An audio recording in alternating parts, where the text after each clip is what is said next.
예수님께서 십자가에서 숨을 거두시는 순간에 일어난 일들 중에 우리가 잘 생각하지 않는 중요한 사건이 있습니다. 땅이 진동하는 지진으로 무덤 입구를 막고 있던 돌들이 깨지면서 무덤이 열리고 죽은 성도들이 많이 일어난 사건입니다. 그 사건은 예수님의 부활과 아울러 장차 있을 우리의 부활의 확실함을 보여주는 사건입니다. 이러한 초자연적인 현상들을 직접 목격한 사람들은 안타깝게도 예수님을 믿고 따르던 사람들이 아니었고, 예수님을 십자가에 못 박는 일을 주도한 백부장과 예수님을 십자가에 매달았던 로마 군인들과 그 광경을 구경하던 유대인들이었습니다. 하지만 그들이 공통적으로 한 말은 이는 진실로 하나님의 아들이었도다 라는 말입니다. 예수님의 죽음과 부활은 구약의 선지자들이 이미 오래전부터 예언했고, 예수님께서도 얼마나 많이 말씀하셨습니까? 심지어 예수님은 구약의 선지자 요나가 밤낮 사흘 동안을 큰 물고기 뱃속에 있었던 것 같이 나도 밤낮 사흘 동안을 땅속에 있을 것이라고 예까지 들어서 말씀하셨습니다. 그런데도 예수님의 부르심을 받고 3년간 예수님의 가장 가까이에서 함께 동고동락하며 메시아 사역을 목격한 사도들조차 예수님의 부활을 믿지 못했습니다. 그들은 예수님의 무덤에 가서 직접 부활을 확인한 여인들의 말을 들으면서도 저희 말이 허탄한 듯이 되어 믿지 않았다고 했습니다. 허탄한 듯이 보였다는 말은 누가의 원래 직업이 의사이기 때문에 의학용어로 표현한 것입니다. 정신 나간 사람이 중얼거리는 것처럼 얼토당토하는 말도 안 되는 소리로 들었다는 뜻입니다. 나중에 무덤에 달려가 빈 무덤을 확인한 수제자 베드로도 그 된 일을 기이 여기며 집으로 돌아갔다고 했습니다. 그거 참 이상한 일이다. 요즘식으로 표현하면 참으로 황당하고 있을 수 없는 회개한 일로 생각했다는 말입니다. 뿐만 아니라 예수님께서 부활하신 모습으로 제자들과 주님을 따르던 많은 사람들이 함께 있는 자리에 직접 나타나셨지만 모두들 예수님을 영으로 생각했습니다.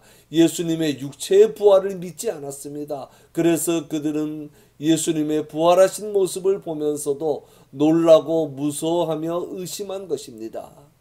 예수님께서 부활하신 날 예수님을 따르던 사람들 중에 두 사람이 고향으로 돌아가고 있었습니다. 그 중에 한 사람의 이름만 성경에 기록되어 있는데 그로바라는 사람입니다. 예수님은 이들과 친히 동행하시면서 대화를 나누십니다. 이 두 사람은 당시의 제자들을 비롯한 예수님을 따르던 모든 사람들을 대표합니다. 그들은 모두 자신들에게 주어진 은혜와 축복을 깨닫지 못하고 절망하고 낙심하며 슬퍼하며 두려워 떨고 있습니다. 그들은 함께 걷고 있는 분이 예수님인 줄 알지 못하고 우리는 그가 이스라엘을 구속할 자라고 바랐지만 그는 죽었습니다. 대제사장들과 관원들이 예수를 십자가에 못 박아 죽였습니다. 라고 말합니다. 이 말 속에 당시의 사람들이 예수님을 따랐던 이유와 예수님에 대한 기대와 소망과 예수님이 돌아가시자 도망치고 숨었던 이유가 다 들어 있습니다. 당시의 사람들은 예수님을 여러 가지 기적과 이적을 행할 수 있는 능력으로 잔악한 로마 정권을 무너뜨리고 유대 나라를 해방시키고 회복할 정치적인 메시아로 예수님을 믿고 따랐습니다.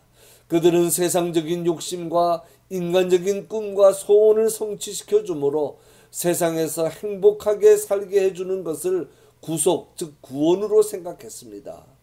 그런데 예수님께서 너무도 무력한 모습으로 십자가에 달려 돌아가시자 모든 소망과 꿈도 다 잃어버리게 되었고 로마 군인들에게 잡혀 죽을까봐 실망하고 근심하고 두려워하면서 뿔뿔이 흩어지게 된 것입니다.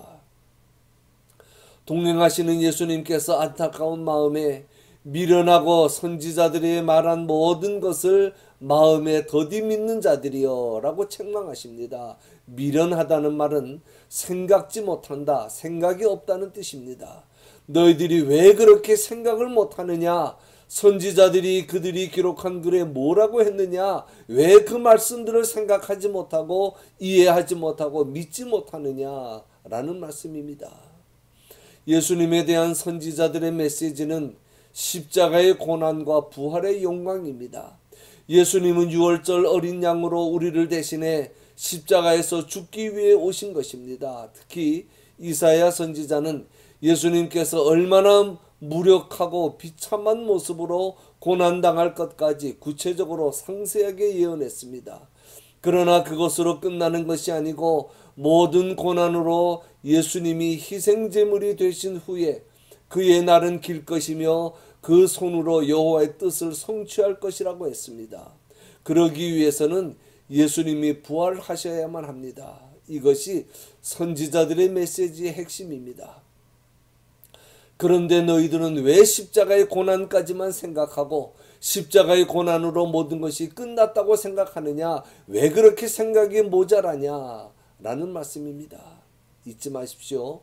부활신앙이 없으면 고향으로 내려가던 이 두 사람이나 당시에 예수님을 따르던 모든 사람들처럼 연약해지고 비겁해집니다. 그리고 자기 중심적인 엉뚱한 욕망에 빠져 주님을 따르다가 결국은 주님을 떠나고 맙니다. 그리고 중요한 것은 부활신앙이 없으면 영의 눈이 가려집니다. 가려졌다는 말의 원문의 뜻은 체포되었다, 사로잡혔다는 뜻입니다. 사로잡히지 말아야 할 무엇인가에 사로잡혀서 정작 보아야 할 것을 보지 못하고 깨달아야 할 것을 깨닫지 못하는 상태를 가리킵니다. 그래서 이 두 사람처럼 예수님과 함께 동행하면서도 예수님을 보지 못합니다. 예수님 옆에서 말씀을 직접 들으면서도 깨닫지 못하고 이해하지 못합니다. 항상 나를 붙들고 계신 예수님의 은혜와 능력도 깨닫지 못하고 예수님을 믿으면서도 당장 눈앞에 있는 세상 것 때문에 실망하고 두려워하며 삽니다. 세상 것 때문에 비굴해지고 세상 것 때문에 우울해지고 세상 것 때문에 자신도 속이고 남도 속이고 하나님의 말씀대로 살지를 못합니다. 이제 주님께서 그들의 가리워진 눈을 열어주십니다. 그들의 고향 엠마오가 가까워오자 그들은 예수님께 날도 저물었으니 함께 유하자고 청합니다. 예수님께서 그들과 함께 집에 들어가 음식을 잡수시며 떡을 떼서 축사하시고 나눠주십니다. 바로 그때 그들의 눈이 밝아져 예수님인 줄 알지만 예수님은 이미 떠나가신 후였습니다. 그들이 서로 말합니다. 길에서 우리에게 말씀하시고 우리에게 성경을 풀어주실 때에 우리 속에서 마음이 뜨겁지 아니하더냐. 예수님께서 말씀을 통해 마음을 뜨겁게 해주셨는데 자기들의 몸에 일어난 변화마저 깨닫지를 못한 것입니다. 그러나 이제 그들은 깨닫고 발길을 돌려 다시 예루살렘으로 올라갑니다. 그리고는 다른 제자들에게 뜨거워진 마음으로 예수님의 부활을 확실히 증거합니다. 생각해 보십시오. 예수님의 십자가와 함께 모든 소망이 끊어졌다고 생각하며 세상으로 가던 사람이 원래 있던 자리로 다시 돌아갈 수 있게 된 원인이 무엇입니까? 두려움에 떨며 낙심하고 슬퍼하며 세상으로 도망치던 사람들이 이제는 용기 있고 기쁨이 충만한 자로 바뀌게 된 원인이 무엇입니까? 환경이 변했기 때문이 아닙니다. 그들의 결단 때문도 아닙니다. 주님의 말씀이 그들의 마음을 뜨겁게 만들어 주셨기 때문입니다. 더 중요한 것은 주님께서 그들을 버리지 않으시고 찾아가 주시고 만나 주시고 동행해 주신 은혜입니다. 결론입니다. 오늘날의 많은 교회와 교인들은 세상 앞에서 너무 무력합니다. 잠시 누릴 썩어질 명예와 물질 앞에서 너무 쉽게 무너지고 있습니다. 세상 것 얼마나 더 가지고 얼마나 더 누리겠다고 그러는지 오래 가지도 못할 별거 아닌 것 때문에 비겁해지고 타협하는 것을 볼 때 참 안타깝습니다. 이 모두가 부활신앙이 없기 때문입니다. 부활신앙을 가진 사람은 담대합니다. 세상 권력이나 물질이나 환경 앞에서 쉽게 무너지거나 타협하지 않습니다. 물질 때문에 비굴해지지 않습니다. 우리의 믿음의 선배들이 어떠한 환경 앞에서도 담대히 신앙을 지킬 수 있었던 것은 다 부활신앙이 확고했기 때문입니다. 우리에게는 마음을 뜨겁게 해주시는 부활하신 예수님이 계십니다. 그러므로 어떠한 경우에도 흔들리지 말고 확실한 부활신앙으로 날마다 승리하는 삶을 살아가시는 저와 여러분이 되시기를 간절히 소원합니다.